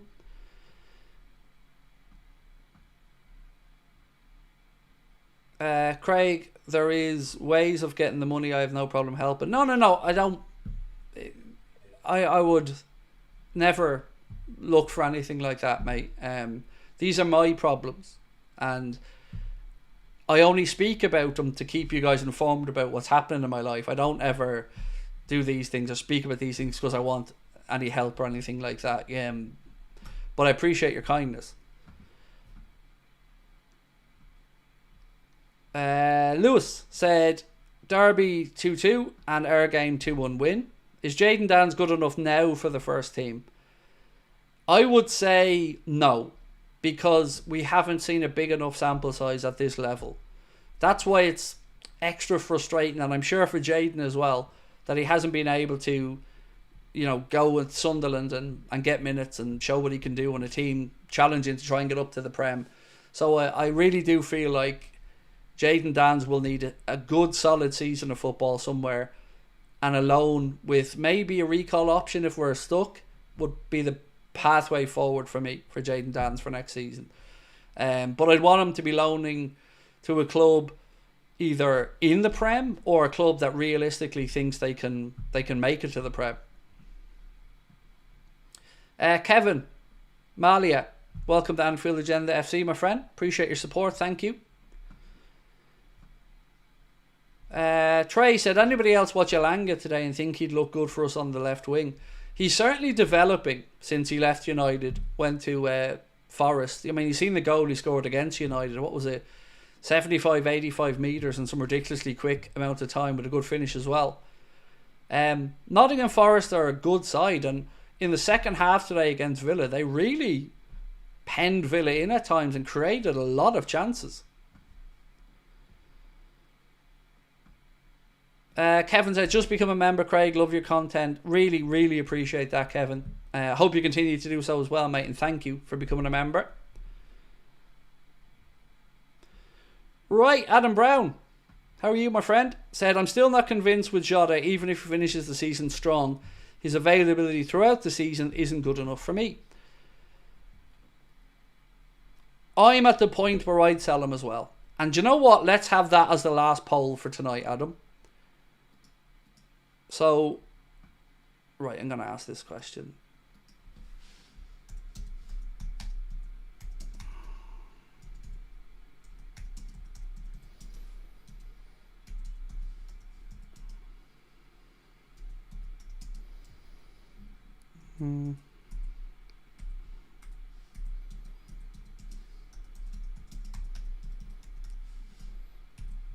So, should we sell Jota for 40 to 50 million this summer is the question, yes or no?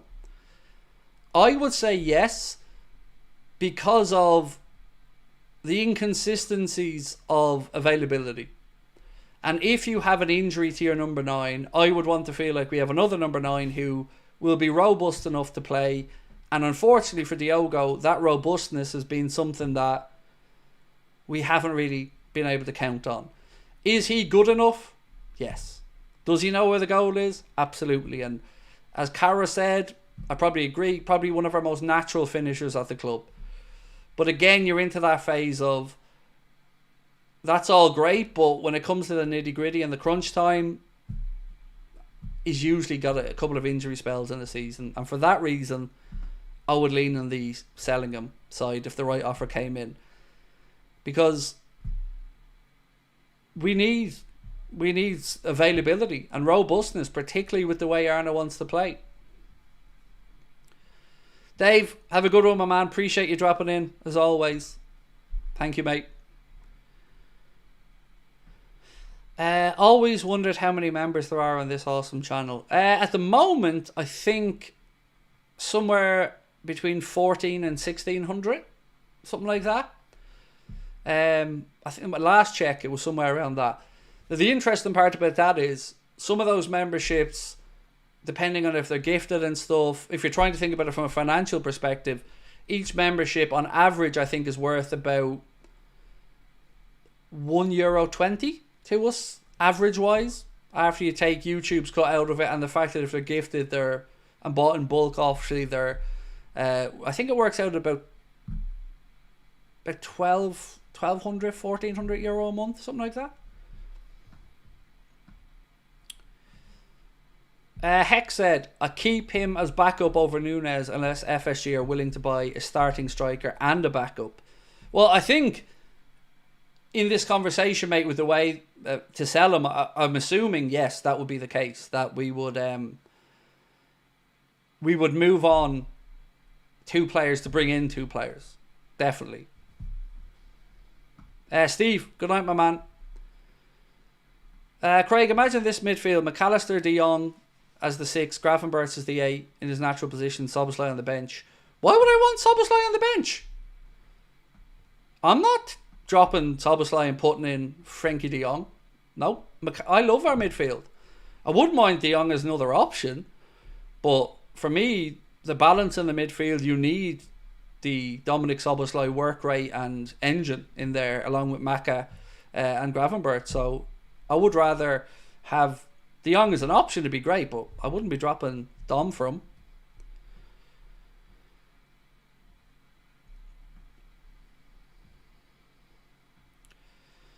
Craig Adams, thank you, mate, for gifting a membership. Very kind of you. That went to Yedder. Dobbin's been amazing for us this season. Right, here's a quick question. If you were voting right now for your Liverpool Player of the Season, who would you vote for? If you're casting your vote today, who's your Liverpool Player of the Season? I think it's an interesting one because off the top of your head, you're probably going to say Salah, right? You know, and that's totally understandable. But I'd be interested to see if people think over the course of the season, maybe somebody's averaged out slightly higher than Mo's, as Carl said earlier on, maybe 9s or 6s or 8s or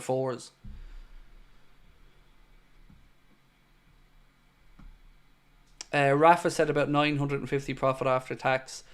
It depends how you look at the tax situation. So you've got the corporation tax on the company, then you've got the individual tax when you take the money out of the company and wages. So it works out probably about 60% lost in tax ish. If we get rid of Jota as well, what price would you spend on a backup striker? For me, I would spend more than 40. That number would have been my answer, mate. Exactly as you've said. Yeah, that would be the number. 40 million. And I would probably, you know what? I would, if we lost Jota, I would probably look for Delap, knowing he has that release clause as well. Remember, he did come through at Manchester City's academy. I think this season has proved himself in a, you know, poor Ipswich side. No offence intended, but, you know, they are going straight back down. So I think 40 million there would be an astute punt. And it would be a bit of a punt. But again, you're going to need the proper 25, 35 goal a season, number 9. Sam said, Maka, he is our controller and our best midfielder. So he's up. I'm glad you mentioned him, Sam, because he would be in my consideration. Ultimately, I do think the answer is Salah. But I think McAllister comes into the conversation. Gravenberch is an interesting one because I remember when we started the season, I would say in the first 10 matches he probably got man of the match in 8 of them in our polls, maybe even more than that. So Ryan had a great start to the season as well, and I think fatigue has caught up with him a little bit. But yeah, I think Mac is an interesting shout.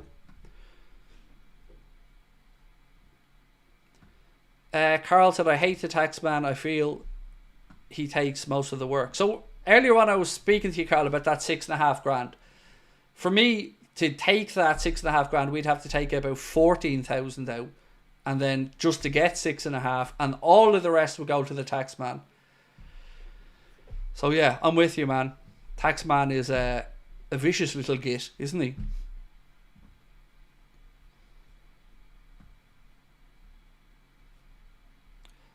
Midnight Beat said Costas, Diaz, Jota, Nunes, Mo, Van Dijk and Trent is going to leave Liverpool.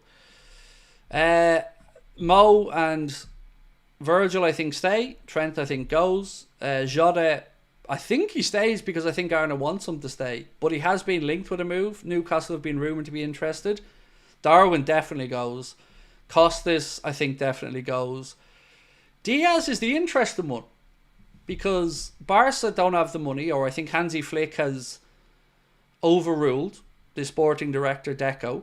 An article about that came out maybe a week or 2 weeks ago. So I don't know where else Diaz would go. I think he's too good to be going to Saudi. Can I buy shares in AA? Everything's for sale, mate. Everything. I own 50%. Connor owns 50% of the company shares. And would you believe we had offers for people to buy the channel off us in the last 2 years for amounts of money that would change my life overnight. But I don't know. As I said, it's not about money for me, this journey. It's about getting to the point where I can buy that family house, but it's about experiences and life. And I fucking love you guys, and I love this channel, and I don't want to give it up. So it would take an awful lot for me to consider moving on or selling it up. An awful lot. Have I got an accountant? Yeah, of course, yes. Yeah, mate, if you've seen the amount of money leaves us to go to the VAT and taxman every month, yes, the accountant I dread. The lovely people are accountants, but God, I dread seeing those emails come in. But yes, mate, we've got 2 accountants. We are a limited company, so everything we do, you know, all the VAT, tax, all that stuff is all done properly. And thankfully, Connor takes care of a lot of that side of the stuff, because I just look at these forms and get a headache.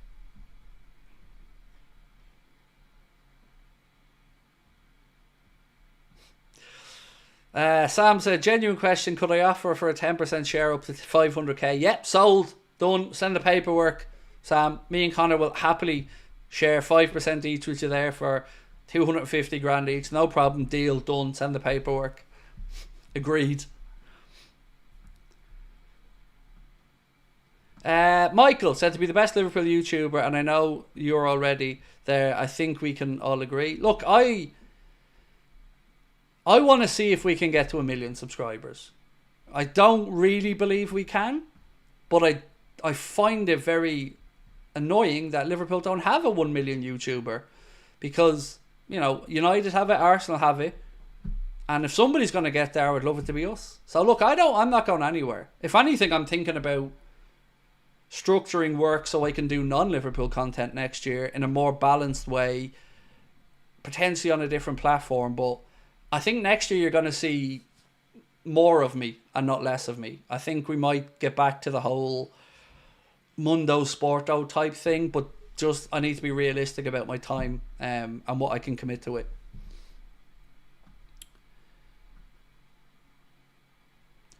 It would be really boring to make a new channel if you did sell your channel. I wouldn't do it. I don't think I'd be able to build it all up again and go through that whole thing again. Look, for me to sell this channel tomorrow, I think we'd want, based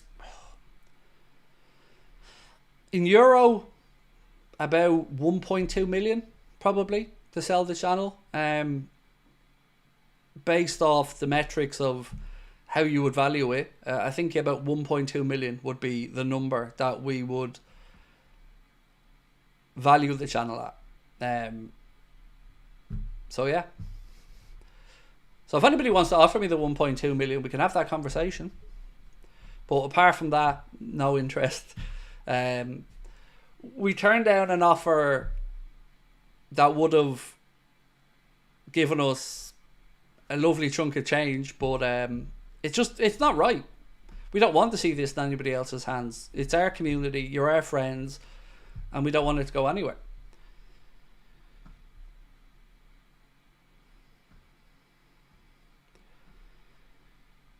Carl said, it's always nice to know your business is valued highly. Look, if anybody came in and looked at our business from the financial sense of it, they'd say I'm an idiot, because there are easy ways that we could make more money. But it's not about money for us. It's about being able to pay everything. But we're like, for instance, we're never going behind the paywall, ever. Doesn't matter how big the channel gets, we're never, ever, ever putting a paywall up between the content and anybody, because I feel it's immoral for us. So yeah. Why is member only chat activated? I know how many people who would love to join and talk but can't. Because it needs to be done to protect the community and me. So over the last 2 months in particular, particularly on a match day, the chat started to get quite toxic and negative, and it was annoying members, it was annoying me, and it was making the experience of a match day less enjoyable for everybody. So we decided that for any of the live content to go member only chat, but everybody can comment when the streams are over, everybody can comment on any of the pre-recorded videos that go up, and everybody can watch all the content as normal. That's why. That's 100% the reason. And the moderators were having a really difficult time as well, because they couldn't enjoy the streams, they couldn't enjoy the games, they couldn't have fun. They spent the whole time dealing with assholes, and you know, I just overall felt it just wasn't the right vibe. Now, I'm not saying we won't revisit this in the future or whatever, but that's the answer. And it wasn't a money thing, it was very much a controlling of the environment situation. Have you seen a spike in memberships? Honestly, no. you probably expect the answer to be yes, but I think it's gone up maybe 7%, 6 or 7%. But we've always been very well supported from members, regardless. So, yeah, 6-7% last time I checked. Mad Denny said, so many toxic trolls spew hate when the chat was open. Yeah, so they, like, as an example, we'd be 25 minutes into a game. They'd already be screaming that we're bottling the league. They'd be saying that they want substitutions. They'd be saying the players are too shit and want to go. And that's before you even talk about the opposition fans coming in to have banter with you. And it just gets to be too much.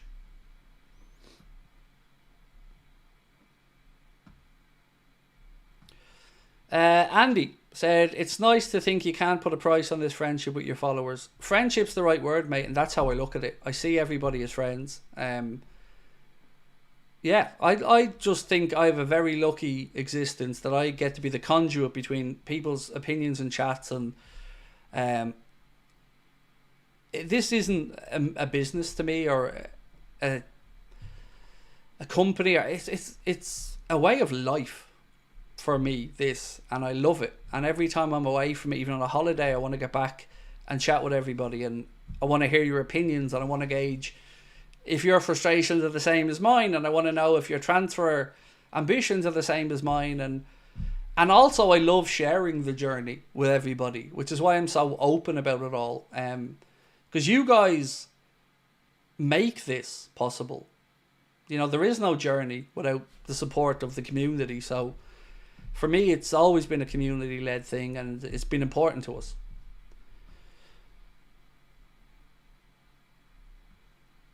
Craig, at the end, some of it wasn't banter. No, it wasn't, Mary. Some of it was horrendous. But so I also got tired of people saying, don't react, because I view the world very differently. So people rightly will come in and go, don't bite on these comments, don't bite on this. But my view is always, why should people have to live like that and put up with that crap? People shouldn't just think that there are no consequences for being an asshole. I'm a bit old school in that way. Paul Taylor said, Liverpool bigger than any one Premier League champions. Biggest club in England. Carl said, definitely have to meet up someday. Oh, we will absolutely make that happen, Carl. Craig, you, Sweden and the family are always welcome in Huntsville, Alabama. You might want to tell the Department of Homeland Security that, bro. But thank you. Let me bring up your comment. Matthew said, going to the Spurs game, hopefully we win that day. Oh, yes. Good game. You're bound to get some goals in that one, Matthew. So yeah, man, enjoy it. Have a great time. Right, look, ladies and gents, I'm going to say goodnight to you, because I promised Sabrina I'd only be about 90 minutes on here, so I'm going to go get some dinner and watch the boxing and rest up for tomorrow. Paul Taylor, thank you, man, appreciate you. And Reese as well, appreciate your comment, mate, and your understanding. Right, so we did have slow mode. We had slow mode turned on, Reese. We tried everything in that regard. We tried having to be a member for 30 minutes. We tried slow-mo chat. We tried everything. We tried banning words. But ultimately, look, I'm not saying we won't revert back. This might not be a forever thing with memberships, but for now, it's what I need to be able to be happier and do a better job. Right, I will see you tomorrow. 12:45 we'll be starting the watch along, so hope to see you then. There'll be a late night agenda tomorrow night as well, because we're playing early in the day, so we'll have a watch along from 1:45, match reaction, player ratings, and then a late night agenda tomorrow night as well. Enjoy the rest of your Saturday night. Much love, my friends.